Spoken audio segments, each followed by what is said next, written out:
imbuto, umuneke, imineke, manderena, ipera, amapera, ikinyomoro,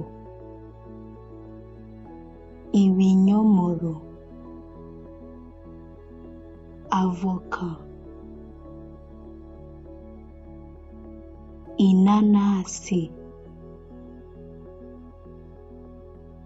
pome, ironji, amaronji, umwembe, imyembe,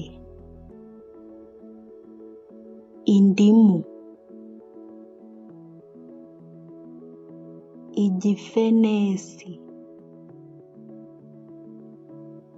wotameroni, ipapayi, itunda, amatunda, inkeri, imizabibu, itende,